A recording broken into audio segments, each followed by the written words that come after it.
Olá, estamos começando mais um programa Saber Direito Responde. Meu nome é Antônio Minhoto, sou professor de Direito na área de Direito Público, Teoria Geral do Estado, Ciência Política, Direito Constitucional. E vamos aqui nesse programa responder algumas dúvidas ligadas ao curso que ministramos ainda há pouco sobre a igualdade e a questão das cotas étnicas, as perguntas mais recorrentes, mais incidentes sobre essa temática. A primeira questão se refere aqui qual a diferença de igualdade formal e igualdade material. Essa é uma questão realmente bastante recorrente, bastante comum em relação a esse tema. Veja, a igualdade formal, historicamente, ela tem uma origem dentro do liberalismo.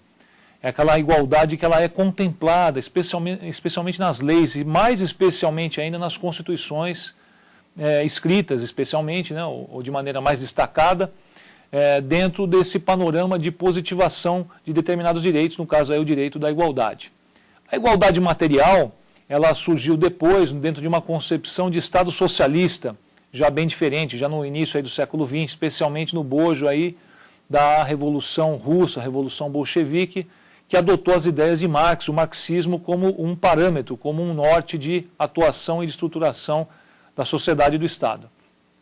Ocorre que com o tempo, e especialmente hoje, contemporaneamente, esse direito que era essa igualdade formal, típica desse ambiente ou dessa ideologia liberal, ela está pouco a pouco sendo influenciada, eu até diria pouco a pouco não, já está bastante influenciada por essa noção da igualdade material, ou seja, busca-se também agora que a igualdade formal expresse algum tipo de materialidade, que ela seja algo palpável e saia do campo meramente formal, meramente previsto, até mesmo retórico, para se tornar algo mais concreto, mais palpável. Como inclusive, referente a esse próprio tema que nós estudamos, da igualdade em relação às cotas étnicas, que teve um recente julgamento no STF, e o STF disse isso muito claramente, essa questão da concretude do direito da igualdade. Uma outra questão é a que diz o seguinte: é possível promover tratamento discriminatório de modo lícito? É possível sim aplicar o tratamento discriminatório.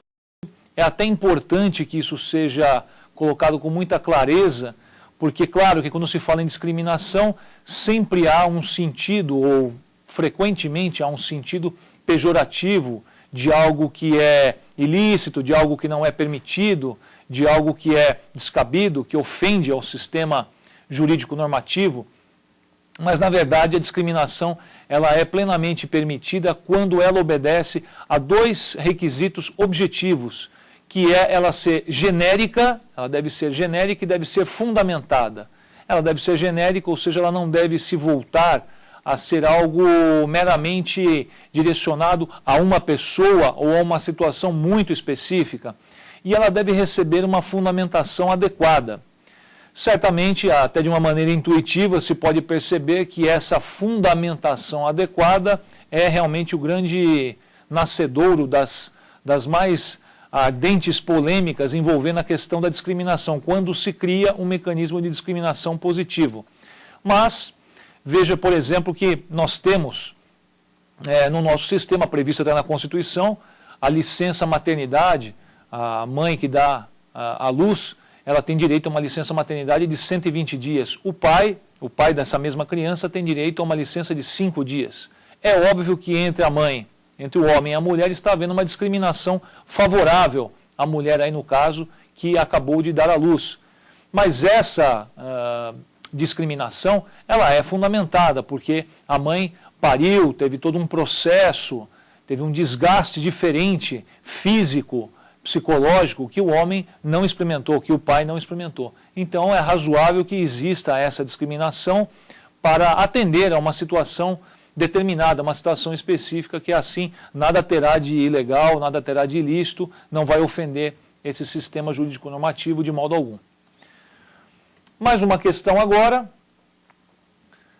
uma pergunta bastante objetiva: em que consistem as chamadas minorias?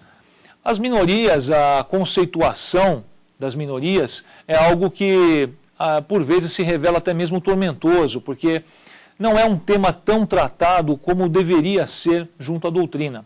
Eu diria que as minorias elas têm algumas características Um grupo minoritário para começo de abordagem, ele não necessariamente ele é numericamente inferior. Veja-se, por exemplo, o exemplo da África do Sul com o apartheid, em que a maioria negra era subjugada, era dominada por uma minoria branca. O que tem na realidade como característica dentro da minoria é ela ser um grupo vulnerável, socialmente vulnerável, ela é um grupo hipossuficiente, ela não consegue articular a sua própria defesa de uma maneira isolada, de uma maneira independente, e ela também ela demanda uma proteção especial, ela demanda uma proteção específica. Dentro dessa conceituação, portanto, você vai poder localizar dentro desse espectro da minoria vários grupos que estão inseridos nesse contexto, como, por exemplo, os negros, como as mulheres. Vejam-se que as mulheres, elas são numericamente no mundo, não só no Brasil, elas são a maioria da população e, no entanto, elas podem ser enquadradas na categoria de minoria se necessitarem dessa proteção especial. Então, essa qualificação como minoria é que vai qualificar esse grupo como um demandante, como aquele que faz jus a uma determinada proteção. Falamos dos negros, falamos das mulheres, os portadores de deficiência, homossexuais, há vários tipos de grupo, há minorias, inclusive culturais, ciganos, portadores de deficiência, como já falamos, enfim, há vários grupos que merecem esse tipo de proteção específica relacionada à minoria. Bom, nós vamos agora para um breve intervalo e já retornamos elucidando mais dúvidas sobre o tema da igualdade, como tratado em nosso curso no Saber Direito. Até mais.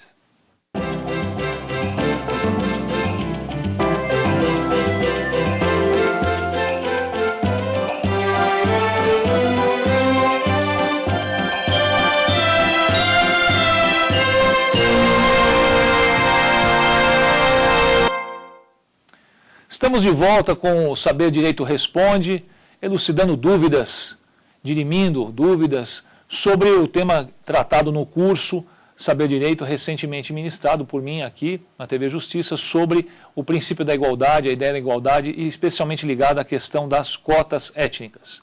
Vamos prosseguir então com algumas questões. Quando surgiram e o que são as chamadas ações afirmativas? Dizer ou localizar historicamente quando é que surgiram as ações afirmativas de uma maneira extremamente precisa, me parece um pouco difícil, porque até hoje não há uma pacificação quanto a isso. Eu diria que o mais provável é que tenha surgido nos Estados Unidos em conjunto ou concomitantemente com a Índia, que também adotou medidas de ação chamadas de medidas de ação afirmativa, também para a proteção de certos grupos sociais minoritários que sem essas medidas estavam sofrendo um menoscabo ou um tratamento demeritório dentro da sociedade. Então podemos localizar aí por volta da década de 30, eu diria entre 30 e 35, nós temos o Wagner Act, que é o ato americano ligado ao emprego, de 35, e temos também o primeiro ato de ação afirmativa indiano, que também é de 35, então teria assim uma certa concomitância. Mas a verdade é que algumas medidas protetivas foram surgindo aqui e ali.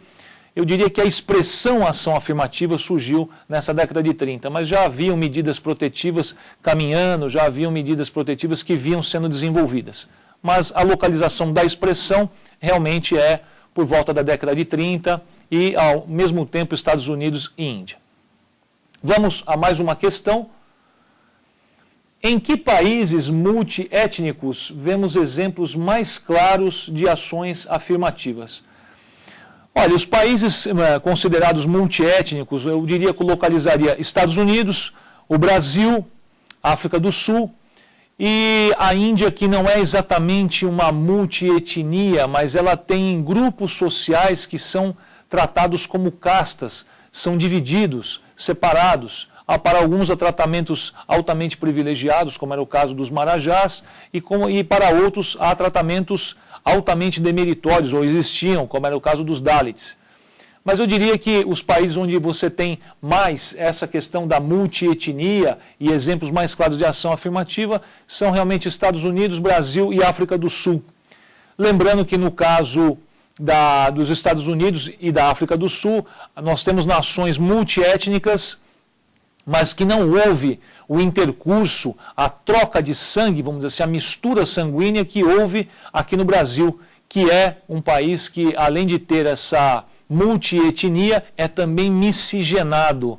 Quer dizer, ele vai além dessa questão. Então, as ações afirmativas ligadas a essa questão da multietnia estão presentes nesses países de uma maneira mais pulsante, de uma maneira mais presente, mais evidente, e eu destacaria, inclusive, que nos Estados Unidos nós temos a mais ampla gama dessas ações afirmativas, porque é onde se implementou isso, onde houve os maiores embates ideológicos e, ao mesmo tempo, onde houve as maiores aplicações mais extensas, mais profundas desse tipo de medida, desse tipo de política pública inclusiva. Houve também na África do Sul, no Brasil nós já estamos tendo bastante, evidentemente, isso, mas eu diria que os Estados Unidos é onde tem isso de uma maneira mais ampla, mais profunda e mais antiga, com uma experiência mais antiga em relação a isso. Prosseguindo, vamos ver aqui uma próxima questão. Quais os principais fundamentos para amparar a discriminação favorável a certos grupos étnicos? O fundamento principal, a base, se a gente pode dizer assim, é a questão da inclusão social. Hoje em dia, já é um tema pacífico, claro que você sempre tem discussões a respeito, é algo polêmico, mas a inclusão social está na base da concepção desses grupos minoritários que precisam, que necessitam de um apoio, de um suporte, para que possam acessar os bens produzidos em sociedade e pela sociedade. Como eu disse, comentei no curso, há um pesquisador, um professor, Michael Walzer, que ele fala que é preciso acessar as boas coisas da vida produzidas em sociedade, e que isso tem que estar disponível a todos, e não simplesmente a alguns. Então, se a gente buscar um fundamento favorável a essa inclusão desses grupos étnicos, eu diria que a base é essa mesmo, quer dizer, a inclusão social. E você não fixar, mesmo que de maneira sutil, mesmo que de maneira indireta, você não fixar categorias sociais de pessoas, de indivíduos, em que uns conseguem usufruir, conseguem gozar de certos direitos, e outros não acessam esses direitos. Aí é que vem a ideia da inclusão social, ou seja, só se inclui aquilo que não está incluído ainda. Como os grupos étnicos fazem parte da sociedade, no caso, por exemplo, do Brasil, que é uma sociedade multiétnica, no caso dos Estados Unidos, que também é uma nação multiétnica, como eles fazem parte como composição dessa sociedade, há uma busca, há uma perseguição, até se pode dizer, desse objetivo, quer dizer, de formar um todo mais harmônico, de formar um todo mais coeso, representativo dessa população com esses grupos. Ou seja, há uma tomada de decisão no sentido de que vamos tomar medidas que espelhem, que reflitam a composição da nossa sociedade em relação a esses grupos étnicos. Eu diria que esse é o fundamento principal, princípio, o mais importante, o mais destacado dentro dessa ideia de inclusão social com esse traço, com esse corte dos grupos étnicos. É isso. Então vamos para um breve intervalo. Já voltamos com mais perguntas a serem respondidas dentro do Saber Direito Responde. Estamos de volta com o Saber Direito Responde e vamos prosseguindo, esclarecendo algumas dúvidas relacionadas ao tema da igualdade das cotas étnicas, tratados no curso do Saber Direito. As cotas universitárias destinadas a certos grupos étnicos é inconstitucional? Essa pergunta demanda uma resposta extremamente simples, porque agora que o STF já julgou o caso, a DPF 187, recente julgamento, não há mais que se questionar a inconstitucionalidade. Acho extremamente improvável que o tema volte a ser tratado pelo STF, talvez num futuro bem mais longínquo, mais adiante, mas acho que pelo momento agora as cotas foram consideradas constitucionais, foi um julgamento unânime, considerando como constitucionais as políticas inclusivas dentro das universidades, por meio dessa política, por meio dessa ação afirmativa que são as cotas étnicas. Portanto, elas não são inconstitucionais, são constitucionais essas medidas inclusivas, como o STF já sacramentou. Vamos analisar uma outra questão, uma outra dúvida. O ingresso de indivíduos negros no ambiente universitário pelo sistema de cotas pode gerar distúrbios no processo pedagógico? O Brasil tem uma experiência ainda restrita de apenas 10 anos de implementação de algumas políticas de cotas étnicas em universidades públicas. Porém, já é possível tirar algumas conclusões, mesmo que parciais, mesmo que referentes somente a esses 10 anos.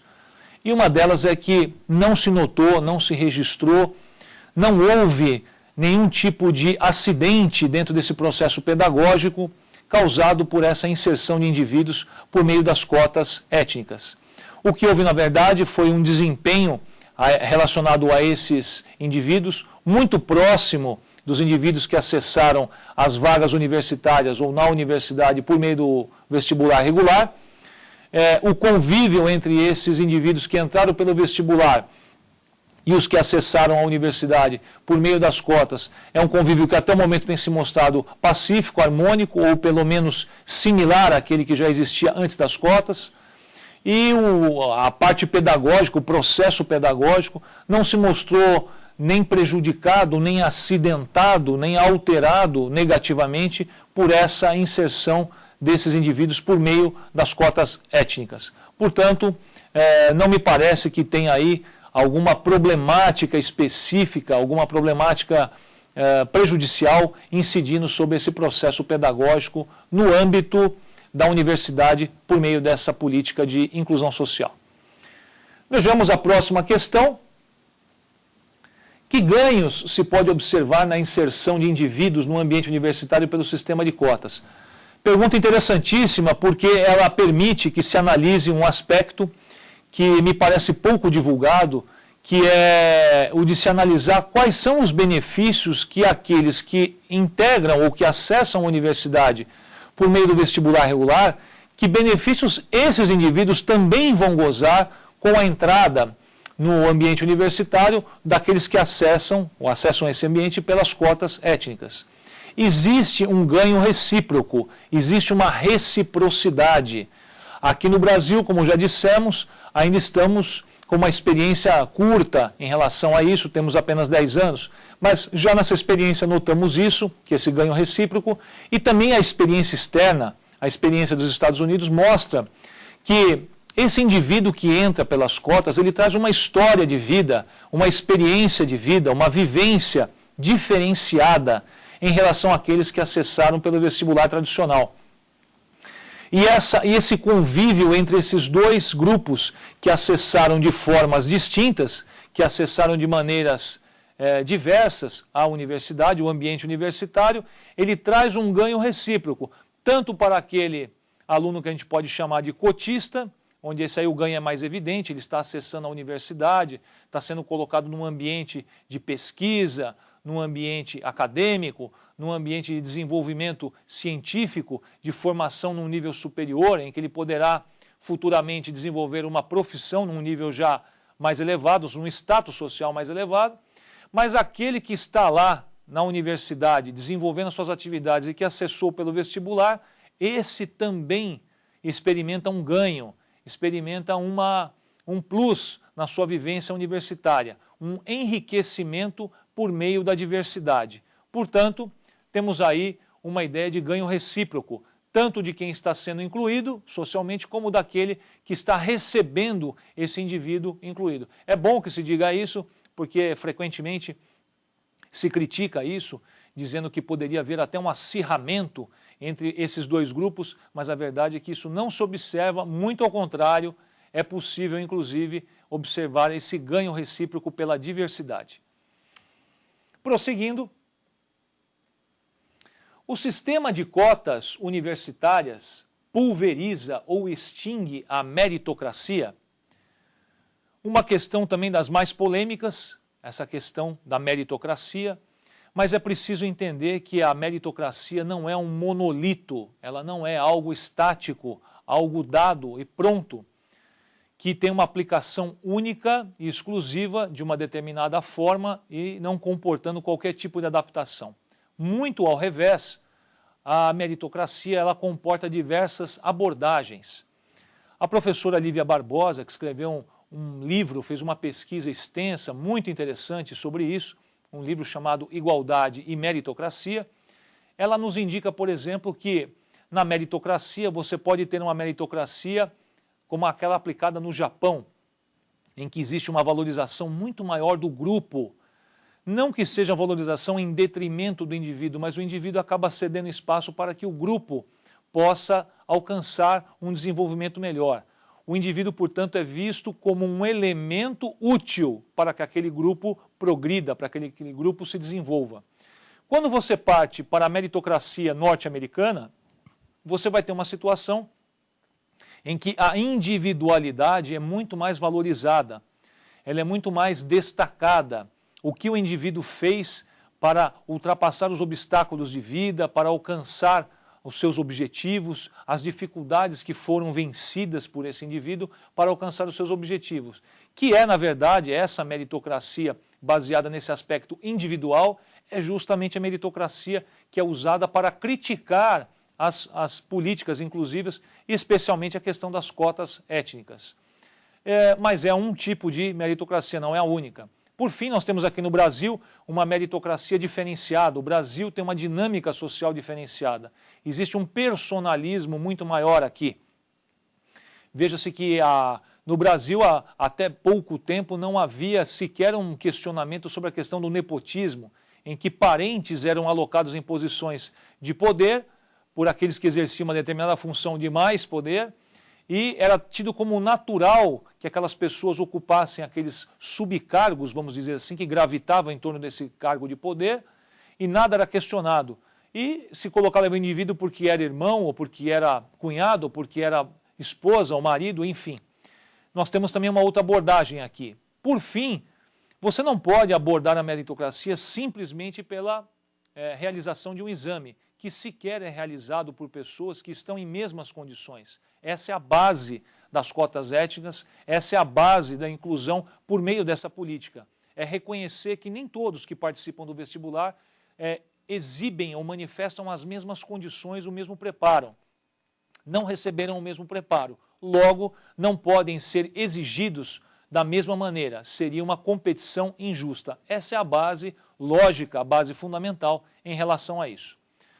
Agora, se você ainda mantém dúvidas, se você quer elucidar aspectos relacionados a esse tema, envie-nos um e-mail para saberdireito@stf.jus.br.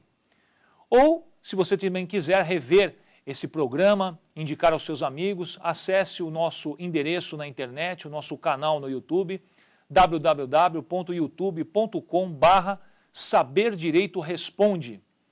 Entre lá no programa, assista de novo, se ainda permanecerem dúvidas, mande e-mail para nós, teremos o maior prazer em elucidar e dirimir as suas dúvidas. Obrigado pela sua atenção e até a próxima.